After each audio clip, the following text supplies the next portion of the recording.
Welcome, ladies and gentlemen, back to the Infernal Archive, our fourth episode, I believe.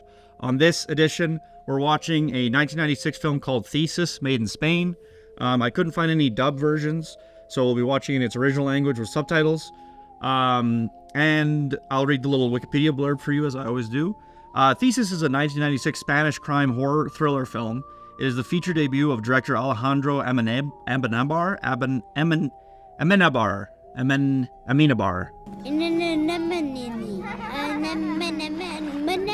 Okay, don't hurt yourself. Something. I don't know. I've never seen that Spanish last name. I have never seen it before in my life. And was co-written by him as well. It stars Ana Torrent, Fele Martinez, and Eduardo Noriega. It's a film made by a film student about film students. And I was looking at the accolades that it has, and it won a metric fuck ton of awards in Spain. So it's like very well regarded in Spain anyways. Yeah, so I guess like the most interesting thing about this movie is the fact that the director, they made it while they're at film school. And that's cool. It's about like I'm not sure precisely what it's about, but it's about making films and whatever about filmmaking. So that should be interesting for us, maybe. It might be, yep. or it won't be. Or it won't be. And we'll have something to talk about at least. Yeah, true. Anyways, we will catch you after we've seen the film and give you our thoughts on the 1996 Spanish indie cult classic. Thank you very much. Look at me, Damien. It's all for you. Welcome, children of the night, back to the Infernal Archive. We just finished the film film Thesis from 1996. Spanish film done by students. It was about film school or whatever. And I gotta say, technically, it was a very impressive film. Like, I feel like if you didn't know it was done by film students, you'd be like, oh yeah, this was a film team that did this. Like, there's nothing in it that felt overly amateurish. No, and I think it's also tough because I think the first three that we watched were quite good. Yeah. And this one, it's not that it's particularly bad, it's just very not horror, one. Yeah. And two, just very mid. Yeah. Very mediocre. I would say, like, if you were at a film festival, like a student film festival, and you saw this film, you'd be like, that's good for them. Impressive. Yeah, impressive, yeah. Outside of that context, it kind of like, it was very mediocre. Yeah. And impressive in the technical sense that it's like, it's a film that has a plot, it's shot, nothing's like overly spectacular in the way it was shot or whatever, but it's done. There's no egregious errors. Yeah. It's proficient across the board. Yeah, super serviceable. I'll say one thing about the film that is good is like the performances, I think, were quite good. I mean, it's sometimes it's hard to get a gauge for performances when you don't speak the language that they're speaking. Like, sometimes you don't know if they're delivering great, but it's like, from what I saw, the inflections and the reactions and all that stuff, that seemed to be pretty strong. And like, even a lot of the comedic timing, even though I don't speak Spanish, hit for me, and I thought it was funny, and some of the lines was funny. Like, some of the writing was actually pretty good. Yeah. But as the kids say, it was definitely a film of all time. It felt like such a, like, it was a movie, but I can't think of who I would never shit on. I wouldn't say like, oh, what a terrible fucking movie, because it wasn't terrible. It was maybe a bit overlong. Like, I don't think at least half an hour too long. Yeah, like, we didn't need the double, triple, quadruple. Yeah. Bait and switch red herring, like the whole movie. That's what the movie does. The movie presents you with a murder at the beginning. So like, basic premise is like, this girl who goes to film school, she has to do a thesis project. I'm not sure if she has to do a film or if she has to do an essay or whatever, but anyway, she has to do a thesis project. It's a research project. And her thesis is going to be on violence in cinema. And you find out later on that it's like, she's kind of anti-violence. She thinks there's too much violence in cinema, and she thinks the directors need to take more responsibility over what they're showing people.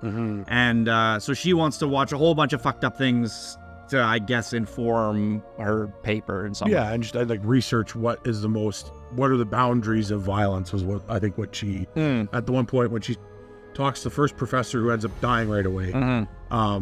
That's not a spoiler.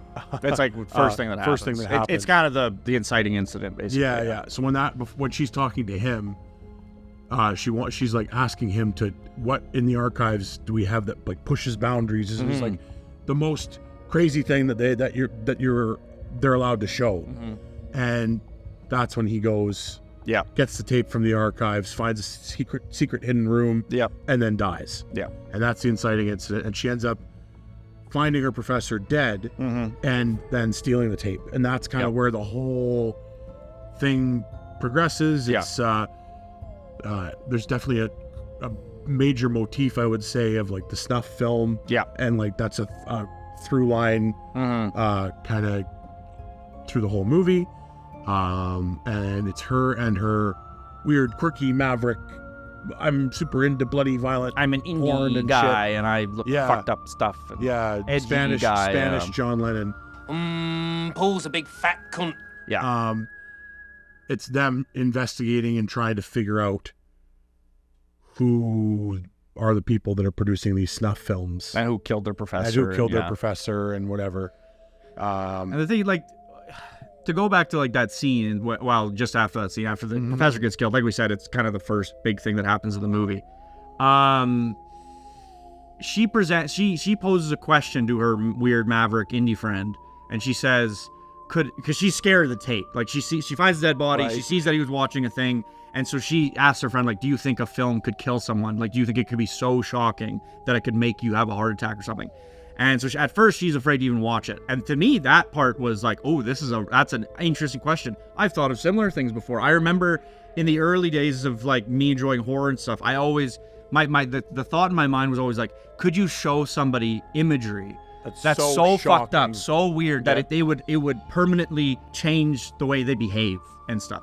And I always thought that's really cool. Like, that would be the ultimate scary movie. Something that could scare you so fucking badly that whatever, it changes you. Well, I mean, obviously, it gives you a heart attack would be like the ultimate fucking, it's the movie that kills. So I thought that was interesting because it's thoughts I've had myself before. But then really quickly, they just dropped that, and the movie isn't supernatural in any way, shape, or form. No, probably a good note to say, it's barely, I would not consider this horror. Yeah, at all. They never, and not to say like, you have to have jump scares in your film to be conducive to horror. But it's like The Shining is an example of a film that doesn't really have a bunch of jump scares, but it just like has such excellent atmosphere, puts you in a horrific situation, makes you worried for characters. Like, it does all these things, and it just creates an amazing, like The Shining to me is an example of like an incredible horror film that doesn't rely on like cheap scares.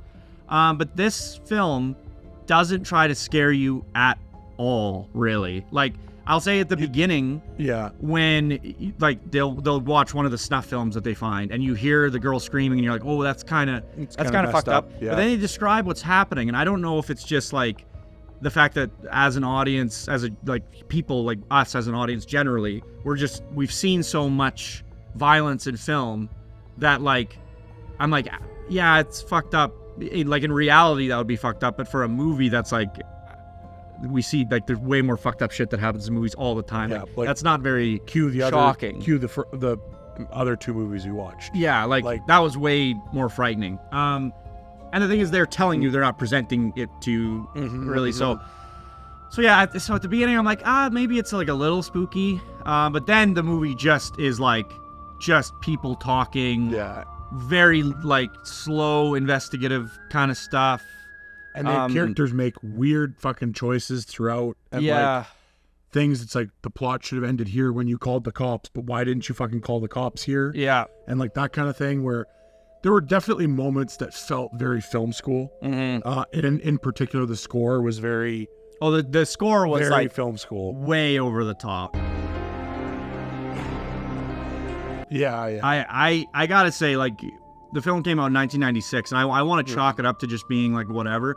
But even for like for a cheesy 90s movie, and I'm not gonna say the movie itself was like particularly cheesy, but like even if you took a cheesy 90s film, I don't think the score would be that crazy bombastic. The thing is, like, so little was happening on screen, and the music was like, I think I'm supposed to be seeing like a chase involving 1,000 horses or something, because this score is so fucking crazy. And not to say that it was like that the whole time. There were moments when it was subtle and it did a good job, and it was that kind of that nice backing track atmosphere. It was that it needed. Very heavy-handed though, in certain particularly, scenes. And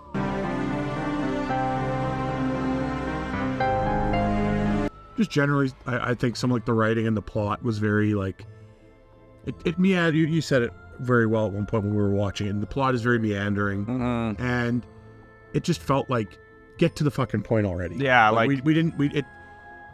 red herrings and like the double, triple whodunit thing. Yeah. Can be effective when it's done really well. Yeah. And if it's not done well, it just is like, it just drags and kind of pisses you off, which is where I was at. If you're not presented with enough interesting information, or like you're not spoon-fed information in a way that feels engaging, it's like at a point, because the thing is like the movie the thing is the movie only has like 4 or 5 characters. Like there's the protagonist, she's got 2 guy friends, there's a professor, and then there's the girlfriend of one of the 2 friends. So there's only 5 people that could possibly be the murderer. And like right off the bat, you're like, well, the professor has to be involved, because like they basically tell you at the beginning, kind of like they present you with a situation where you're like, well, the professor has to be involved. He can't not be. He has to be integral in some way, whether he's the killer or like whatever, he has to be part of it. Yeah, and it's like, to be fair, they could have done a really interesting red herring thing where it's like, oh, he wasn't actually involved at all, and we fell for it. But it's like, no, he is involved. Like, I'm kind of gonna spoil stuff because it's just the film isn't interesting enough. Don't even watch it. Really to watch. Like, I think like if you were a film student and you wanted to see what film students are capable of if they put their mind to it, then I think it's a cool film. Maybe it could be inspiring for some people to be like, oh, you can put together a whole feature film, even in film school. Like, you don't need to be a fucking whatever, Martin Scorsese. Scorsese. All day long with Scorsese. But like, yeah, I don't know. I got so, I want to say like halfway through the film, I was like, I'm like pretty uninterested and not checked out. And this whole like, who is the murderer thing, I don't know. I've seen so many episodes of television in like a 22 to 28 minute format that do a similar thing and do it way more engaging because it doesn't take so fucking long. I don't know. And the advertising for, because you probably didn't see this, but the posters for the movie make it look like, you know, when you see like found footage type stuff, you're like, ooh, maybe you'll see something fucked up, because like something about found footage will always kind of have that like maybe gritty feel to it. And it's like the poster for this film is like this found footage looking like blue image of the main girl, and I remember seeing the poster being like, oh, this movie's gonna have like some fucked up stuff in it. And I'll say there was a single moment in the film was like fucking 2 hours long, like Andrew said. It was about a half an hour too long, and there was maybe one moment in the whole film where I'm like, this is genuinely kind of chilling. And it's like towards the end, the killer catches the protagonist, and then she's maybe gonna be the subject of one of these snuff films, and then he describes in detail what he's gonna do to her. Well, she's tied up, and and I'm like, oh, that's spooky. This is spooky. This is chilling. And the thing is, it's so fleeting that like it just wasn't enough. I was like, if you really want all, the thing is, we both said it, like, this film better have an ending that goes all out, and like maybe it could salvage how boring it's been up until this point, because some films do that. We've talked about The Witch many times, where it's like, that movie could have been a fucking dud. Yeah, had the ending been a nothing burger, then it would have been like, why would anybody watch this movie? But luckily, the atmosphere that they build in The Witch has this amazing payoff at the end. So then you're like, oh, I totally understand this as a package now. Like, the whole thing is a lead up to this amazing fucking crescendo of an ending. And the crescendo wouldn't be there if it wasn't for this lead up. Yeah. So it's like it totally justified its existence. But then, this movie just, and I'm not saying this movie didn't do a great job of like building an atmosphere or making you, oh, what's gonna happen next. It was just like, it was kind of like a plot. Like, I guess I'm interested to find out who the murderer is. I don't really give a fuck. Like, why? I wish I could remember what it was called. I wonder if I could look it up really quickly. But there's a film I saw recently that had kind of a similar premise. But the premise of the movie, I think it was also a 90s film, actually. The premise of this movie that I'm thinking of was like, this kid wants to make a thesis. He's also in film school. He wants to make a thesis film about people's fears. And that movie was really well done. Like, it poses you with an interesting question at the beginning, with like asking about how fucked up fears can be. And then the whole movie builds, like we said, like to this incredible ending that all feels like it's part of a cohesive whole. Whereas this movie, like I said, it feels like a movie. It kind of feels like one of those things where it's like, we made a movie to see if we could make a movie. Its plot the plot works, it makes sense, but nothing about it is spectacular or tried to be exceptional in any way. And I don't really understand why this film, because apparently it won these prestigious awards in Spain, and I don't get it. I don't really understand why it won an award. Like, I could understand maybe an acting award. Like I could maybe get that. Maybe especially for like obviously like the first film of a lot of these actors. I'm sure. Yeah. And for being like a first film kind of thing, impressive. I think I might have already said this, but like I think if you saw this at a film like a student film festival, you would be like impressed and like, wow, Yeah. that was cool. That was good for them. They did a good job. Outside of that context, it's kind of worth noting. I think we're going to start doing this now moving forward. Rotten Tomatoes score of like 86%. Yeah, correct for the critical score. For the critical score. So it's like that's pretty far off the mark for me. 83%. 83 for critical score, and then 89% for the audience score. So just That's like really wild. good Like, reviews, and it's like I can understand people awarding it like a 65 to 70% because it's like, yeah, technically Student well film. filmed. If you factor in the student thing, it's like, Yep. okay, give it a few extra points because there's And it's not something bad. to that. It's very mid. as and you it's can see, almost very that's mid. the thing. It's like people say it's almost worse to just be Like at least I if, think. at least if it's like Leprechaun or something, It's I can, fun. I can laugh and have fun, and I know that the point of this is to be bad and campy to have that experience. But this one was just kind of like right in the middle of being, mid. It's the best way to describe it. Very, very mediocre. So yeah, Children of the Night. I would skip this one if you're in the mood for watching spooky stuff in the spooky season. This isn't gonna give you your little fix. It won't scratch the itch, I don't think. But we've done the service of watching it for you, and we can definitely say that Not a spooky movie. And we got to spin the wheel now. yes, now time to spin the wheel. Do the screen record. I won't forget for once in my life. Oh, I didn't even have to say anything this time. Recording. And what film shall we watch next time? And hopefully it's a much better time. Hey, we've three for 4. Not bad. The film next time will be Resolution from 2012. Resolution. Once again, I have no idea what it is. Can't remember any of the movies that I put on here. But it's spooky. Hopefully not another student film, and hopefully not. Maybe not subtitles 2 in a row would be cool. Yeah. but Yeah. That was an exercise in reading for sure today. I don't mind it, but with horror and when it's subtitles can suck if a movie's already kind of dragging it. I mean, especially that movie was so dialogue heavy. Yeah, It's yeah. like if it would have had some scary visuals, it would have gone a long way. Yeah. Thank you so much for watching Children of the Night, and we will catch you on the next edition of the Infernal Archive.